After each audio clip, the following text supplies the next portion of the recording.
I want to give double honor to the elders and the apostles of Great Millstone and Ruwell. Blessings and salutation to the hopeful elect. Noah's in the gospel broad, lifting up the standard of Yahweh Bashim Yahweh Shai, wherever it may be. This is just a quick lesson through the spirit. It's actually raining out here, so it's not going to be a very long lesson at all. So it's really be edifying. Title, don't let the hell you catch be for nothing, man. Okay? Don't let the hell that you catch be for nothing.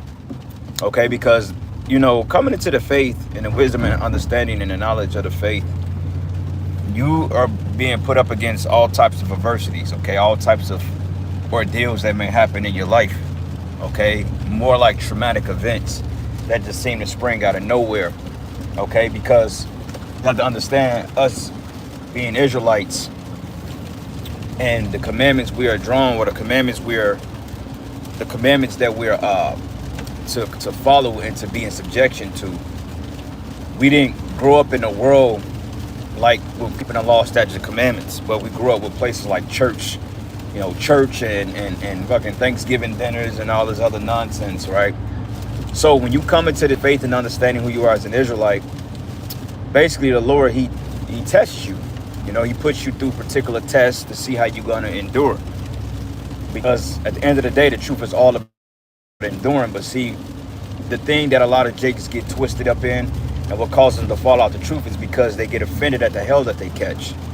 Okay? And you can't get offended at the hell that you're catching, because, you have to look at it like it's totally justified. You have to look at your hell like, well, yeah, I deserve this. I don't know what I've done to offend you. How about you? How shy? I don't know if this is chastisement is judgment, but it can be for your betterment. Versus certain people just get judged and then the Lord just takes them out. But in your case, if you're going through situation after situation and you're coming out on the other side of it, and you're coming out more wiser, more smarter, more full of the spirit, then that means that particular chastisement or that particular judgment, it was for you to be better and for you to learn from it. Okay, like I like to go into the analogies of repeating the same lesson more than once. A lot of times when you go through certain things, like you may go through a traumatic situation for the first time. It may be some self-inflicted stuff. It may be something that you wasn't really keen on knowing, or it could have been like some type of, it could have just been an honest mistake. Like a lot of times, Jake, they get upside down in loans, or, they go to the banks and they don't really understand the markets or the financial markets. And, they're just trying to make ends meet. And then they end up getting upside down in a loan that was set to destroy them.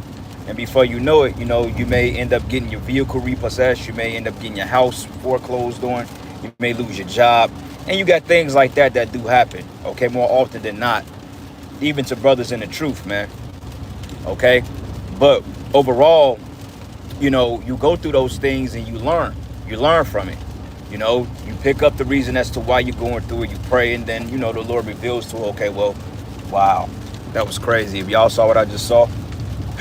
But basically, if you understand it, or the reason behind your hell, you say, well, okay, now this is point A. I'm going to do this and this and that, and I'm not going to make that same mistake because this is what's got me in a jam in the first place. And before you know it, you make better decisions, okay? But oftentimes, if you're repeating that same cycle of traumatic experiences, because it's something that you're not fully getting from your situation, okay? And sometimes learning lessons doesn't just come with one hit. Sometimes it takes a cluster of events to shake your foundation. And a big one that we all struggle with, for the most part, from what I've known since I've been in the truth, is the big W word, the woman. Okay? Women is a big lesson that brothers are been learning, and it's a continuing and ongoing experience learning of women in this faith, because you may be with a woman for 5, 6 years, 8 years, 9 years, 3 months, 2 years.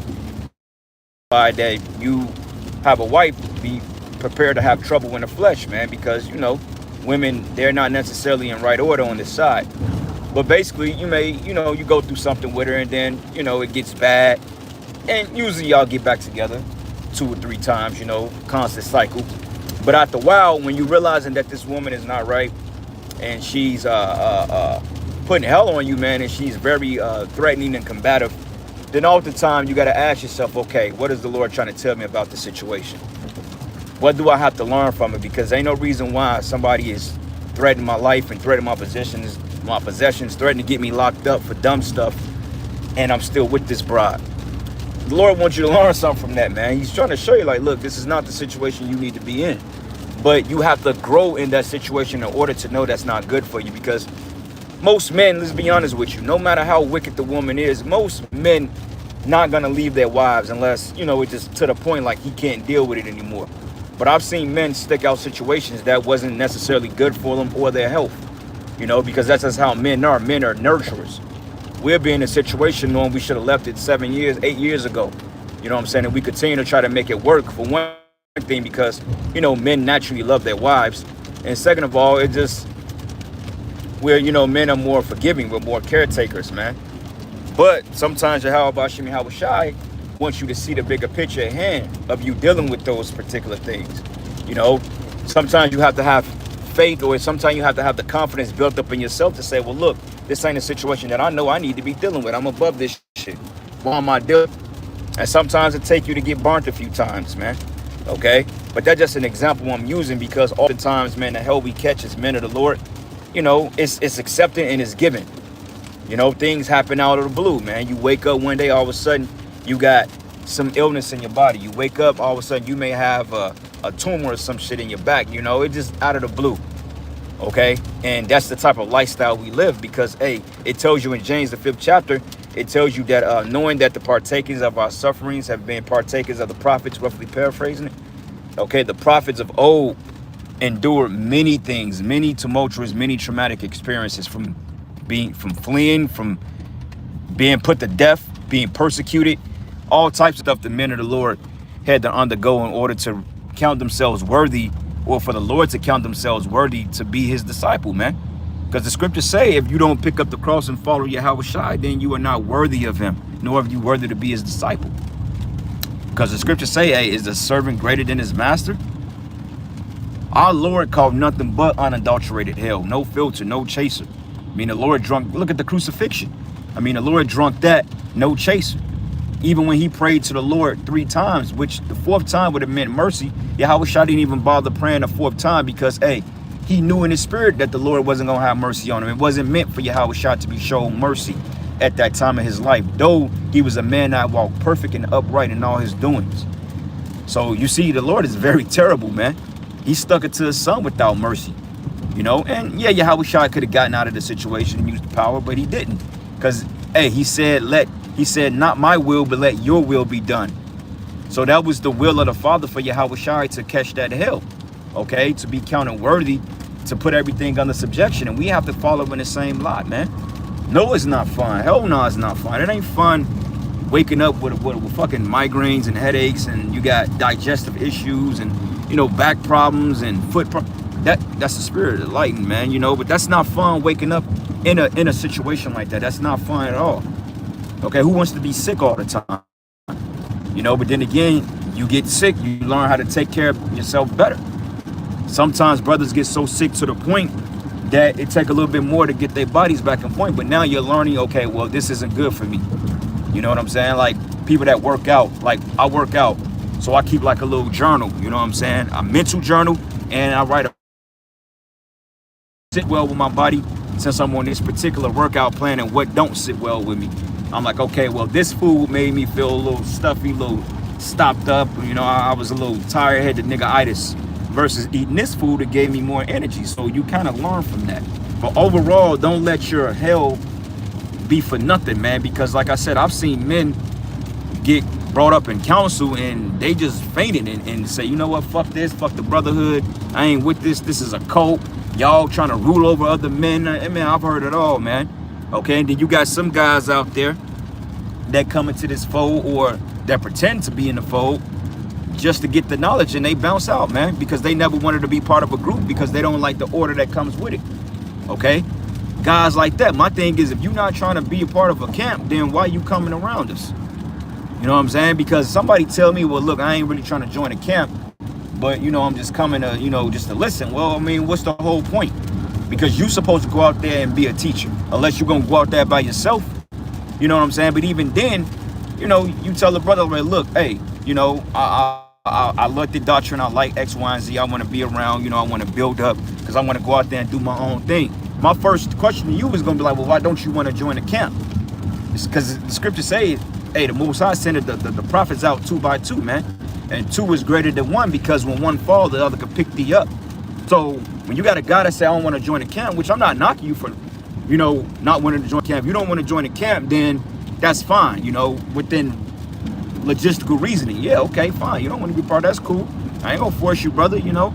That's less of a problem for us. But my thing is, if you coming around us and you want to learn the doctrine, you like, well, I ain't trying to join y'all camp though. Then my thing is, what's your purpose? What's your motive?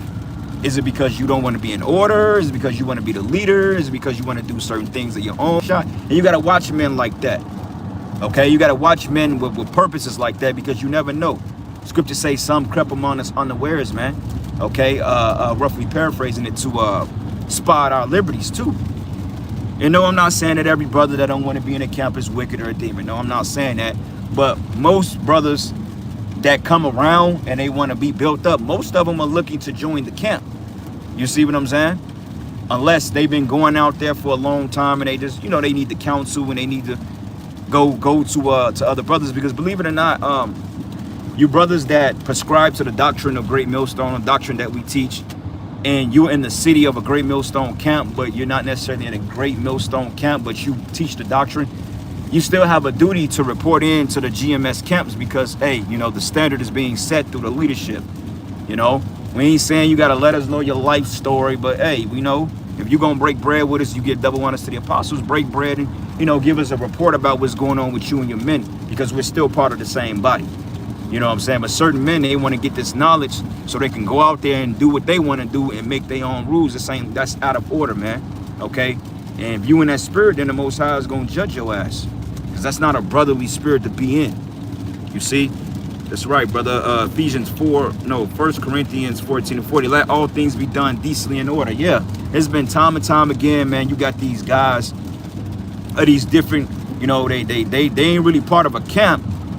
But at the same time, they know the doctrine, but yet they don't seem to want to come around because they have their own motives, man. You know, they not really part of a camp, and they works are very minuscule, but these be the most men these be the most opinionated men. These be the most men that's telling you what they not gonna do. I'm not, you know, what the hell they not gonna do. These be the most opinionated individuals, the most outspoken, but yet when you look at their tree, it's just like, okay, dude, you gotta sit down here. You got about 20 sit downs in a year, okay, or 20 sit downs. You know, you're doing sit downs, but you ain't really, you know, you ain't out there, you ain't proved yourself. But these be the men that have the most to say, what I'm not gonna do. Who are you to tell me anything? And you see it. You kind of peeping in the beginning like, okay, well, this guy's not gonna be suitable for being around us because he can be a liability or problematic. And as you grow in this thing, you start to see who can be problematic and who's not. All right. And one thing about it is you don't want to deal around no bunch of problematic ass jakes, because jakes that's not even problematic or problematic, man. Okay, and that's part of growing in this truth. You're gonna deal with a few more than not knuckleheads, man. You know, you're gonna deal with that. You're gonna deal with men that's gonna make unwise decisions. You're gonna deal with men that's gonna think differently. You're gonna deal with men that's gonna say this or say that, or, you know, not know what it is. You're gonna deal with all that shit, man.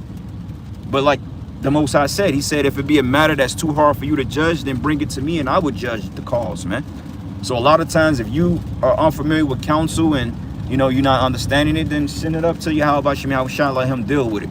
You know what I'm saying? Especially if you're not getting the particular outcome that you expected. But counsel ain't always like that. You know, counsel is just through the spirit. You have an idea about what you're counseling about, but overall the counsel is going to go to where it needs to go. Okay, just to say, hey, keep your wits about you. Okay, because it says, hey, when you come to serve the Lord, prepare thy soul for temptation. And that's just what it is. You're going to prepare your soul for temptation when you serving Yahweh Shai. But don't let it be for nothing. Don't let that you lost your woman, your children. Don't let you lost a lot of finances. You lost health behind being in the truth. Don't let that be for nothing, man. Because my thing is, if the Lord is going to put a hell on you in his faith, then, hey, you better, hold the Lord accountable to his words, like he said. He said, give me no rest until I make Jerusalem a praise in the earth, man.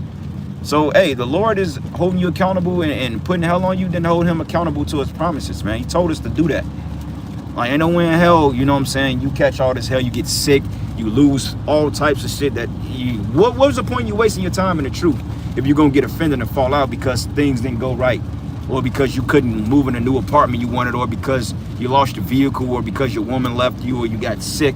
Yeah, I mean, getting sick can make you question things, but overall, when you see the bigger picture, when you see the bigger dynamic behind what you're part of, then you start to put it together like, okay, the Lord said he would never leave me nor forsake me.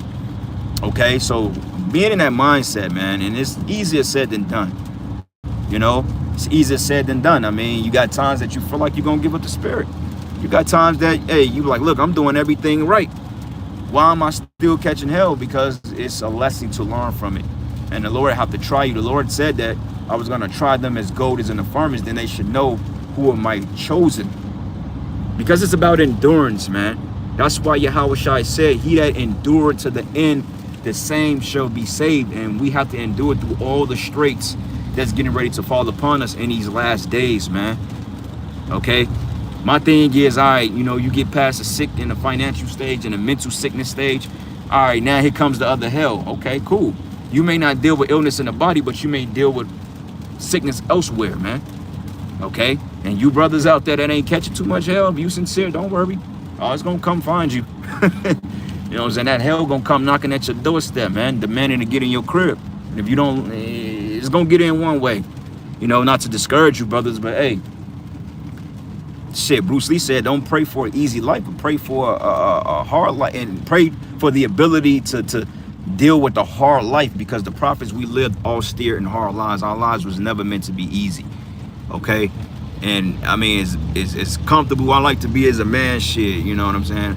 I'll be put in some very uncomfortable situations, and you just deal with it, man, because we are bred like that. We're bred through that rough house shit, man, you know. And just my personal testimony, I've been through a lot of shit that, you know, I will say, and you know, other brothers can attest to it too in their own situations. I would say brothers have been through things that the average man wouldn't be able to sustain through, man, honestly speaking.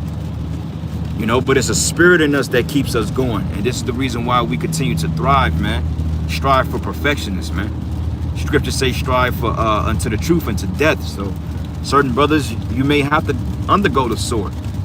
Okay? Like we went to go see Oppenheimer this weekend, and the whole time the movie was just building up anticipation for when they dropped the atom bomb, bro. And when they built it, it was man, that movie was long as hell, but it was a good ass movie. I encourage all them brothers, like a build up, you know what I'm saying? They build up the anticipation for when they get ready to drop that bomb on those opposing nations, man. But the whole time I'm like, this is gonna be child's play to what we getting ready to go through. Okay, we're getting ready to literally see cities on fire. Okay, cities collapsing. We're gonna see pocket nukes go off in cities, man.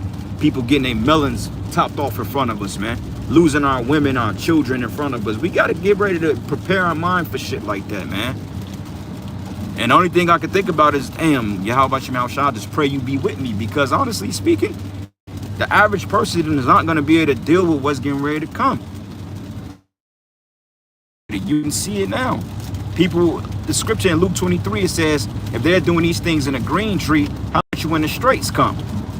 People are losing their damn mind right now, and you still have the basic necessities to life. You can still move around. You can still go get food. You go see any movie you want. You can go on vacation. You can go out and have a gay old time, but people are really losing their mind. Okay, crime is skyrocketing at an all-time high because of the fucking unemployment rate and the goddamn homeless rate. It's crazy. It's nuts, and people are losing their minds.